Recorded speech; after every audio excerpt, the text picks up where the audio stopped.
Want to claim my mom by marrying her? Have fun getting a divorce. For context, my biological father traumatized me and my mom when I was 3. My mom already had bad experiences in the past with men, and I from then was terrified of them too, but she was still open for dating and wanted me to have a father figure since the original one was a clear no LMFAO. So she met a guy that I'll call Steve, and ever since I can remember, I never had a good feeling about him. That feeling was quickly explained by lots of weird things that happened when I was still too young to remember. So I'm telling you here what my mom told me. And of course, as the years passed, I remembered more so. Here it goes. She met this guy on a dating app, and the feeling between them passed correctly, though some stuff were odd. He was relying on his parents a lot for money-related things, and his ex was quite literally crazy. They had a dog which he had to pay the food for but never got to see, and it was perfectly fine with him, but my mom, being his partner, put an end to this very quickly. Steve never had any children nor never was a close uncle to his nephews, so he never actually knew what taking care of a child implied. This is important for later. As the years passed, he was getting more and more aggressive with me mostly, and I never knew why. He would constantly yell at me for no reasons, and I remember a few particular instances where he really got on my nerves. The first one was when I was around 10 years old. I was walking around on a weekend in my own house in a tank top and an underwear, normal for a child, right? Well, apparently not. As I was walking down the stairs to go get breakfast, he started, again, screaming at me and said something along the lines of, "Why are you walking around dressed like a slut?" Mind you, we didn't even have anyone in the house. It was just my mom, him, and I, but she was sleeping, so she did not hear any of this. He was generally very weird, and then came the age when I learned about sexuality and all of its implications, so I started understanding things that were happening at the time, and that happened in the past. He never was sexually weird with me, but I therefore realized he was weird with my mom and almost constantly talking about sexual stuff when she was around, and the explanation for this was that my mom fell into depression and she didn't want to do stuff with him, so he was constantly trying to get her in the mood, not caring if I was around or not, so one day I just snapped. He was talking about sexual crap with my mom while we were dining, and I was disgusted because no kid likes to hear about their parents' fun times. So I said, "Bro, you have a hand, internet, a personal room, and toilet paper. She obviously doesn't want you, so shut the fuck up and go do your thing on your own, or at least stop talking about that when we're eating." Yes, I developed a temper since I was tired of getting bullied by this fat ass, and he had the absolute audacity to say that I should be saying these things. Like, bro, you're the one who started talking about sexual stuff at the table, FFS. But anyway, after that, like 3 years after, my mom still accepted his proposal and got married. A few months before that, I caught something weird, again, and it didn't seem weird at first, but when my mom explained, I was disgusted. Steve was really into cars, but in a weird way. He'd listen to engines starting and be happy about it, listen to them on loop and full volume in the house, and would show car stuff to everyone, even though not a single soul in that house gave a shit about it.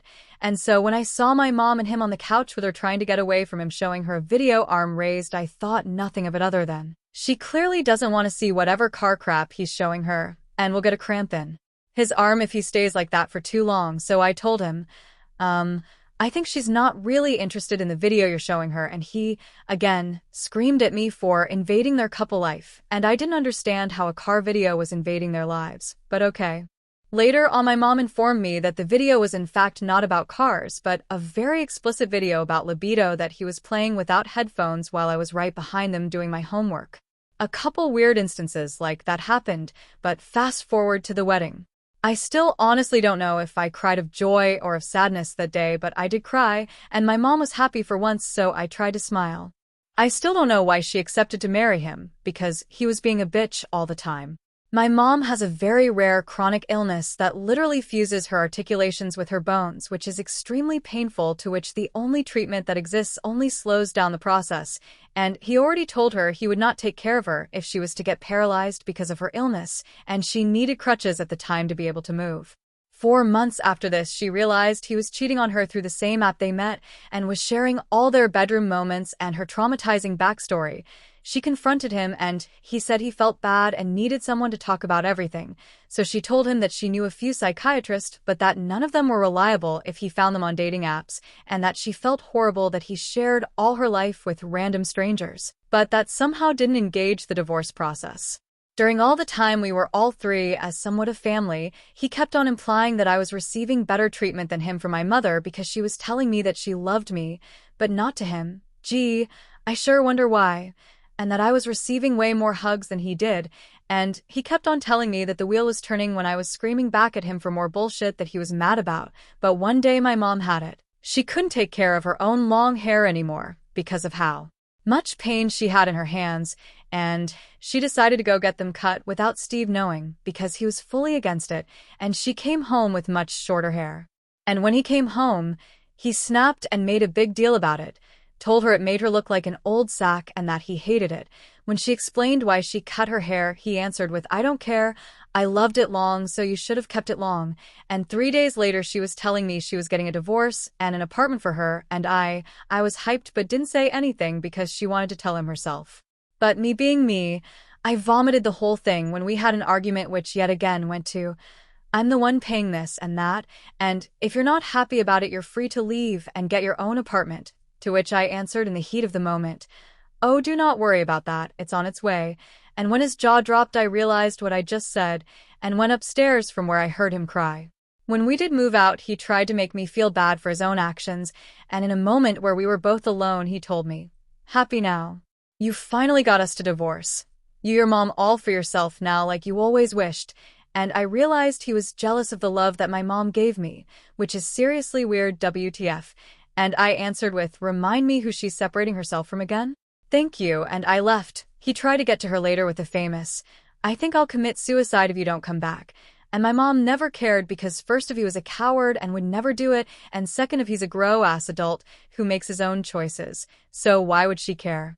Everything was fine for the first week in our new place until we realized he was stalking us, and mostly my mom's car that she had to park near the road.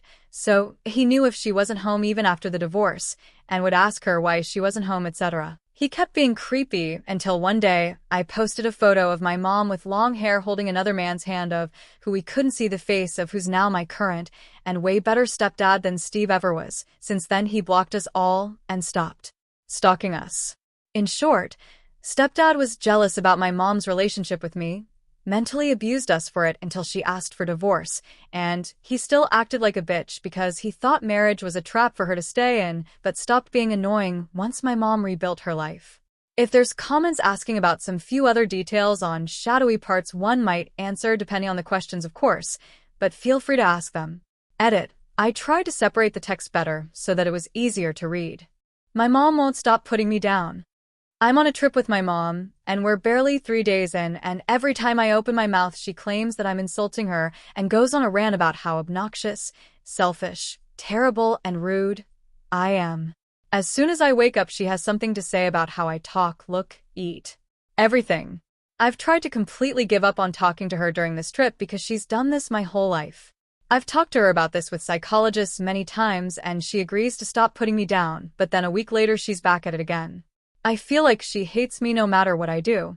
If I don't talk, I'm yelled at, and if I do talk, I'm yelled at and told that I'm a bitch. I really don't know what to do anymore. I just want her to stop being so mean.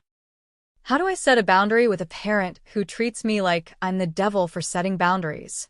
For context, my mother smokes in the car while I'm in the car. I've asked her to stop. I've told her it makes me nauseous. I'm sitting here now with chest pains and a sore throat because she smoked in the car twice today, and I want to tell her to stop because it's actually hurting me, but she's already angry at me, like always. And I'm scared that if I try telling her stop that I'm hurting, she'll pull, though I'm such a terrible parent, or just flat out tell me to quit complaining. Did I make the right choice? I'm feeling pretty defeated and could use some advice or support right now. I had planned to start university this year, but my exam results didn't go as expected. As a result, I could only get into a university I wasn't happy with, in a city that's expensive and not my ideal choice. At first, I thought I'd transfer after the first year and retake my exams while studying. But after thinking it over, I've decided that, even though the university is good, it doesn't make sense to take on extra debt for something that doesn't feel right. I believe I'll be better off financially if I retake the exams from home instead rather than away. If you have read my other posts, you'd understand just how controlling and unsupportive my father is. My exam results have really stunned me, but I can't help but feel not only sad but angry because I know that the subjects I did were choices my dad made. I failed trying to do the subjects he wished he could have done. I understand advising your children, but my dad refused to sign the subject choices I wanted 2 years ago and even ripped the paper.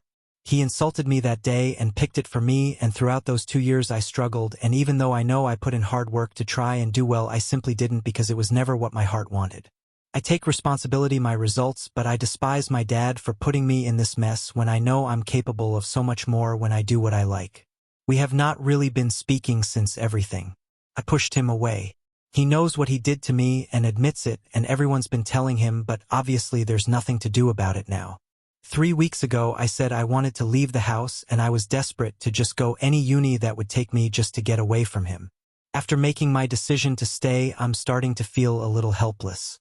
I'll be turning 19 in this gap year, and I'm still nervous to tell my dad if my whereabouts. I want to live life, have sleepovers, go to a club with my friends here. Now I'm not going school, I'm always home, and I don't want the responsibility of my siblings to be put on me as it has been for all my life. I want to live and study, I need balance. At first, I even planned to just leave, especially on a Saturday, so I can meet up with my friends, but now he started another night job as a taxi driver, so I cannot. For sleepovers last time I asked, he accused me of wanting to ask to go to a boyfriend house for that. He always has a dirty mind on me. I hate my dad and I hate my life. I just feel isolated from things, like I'm missing out on so much because of him. Big thanks to everyone who watched to the end. I really appreciate the support. And please hit the subscribe button.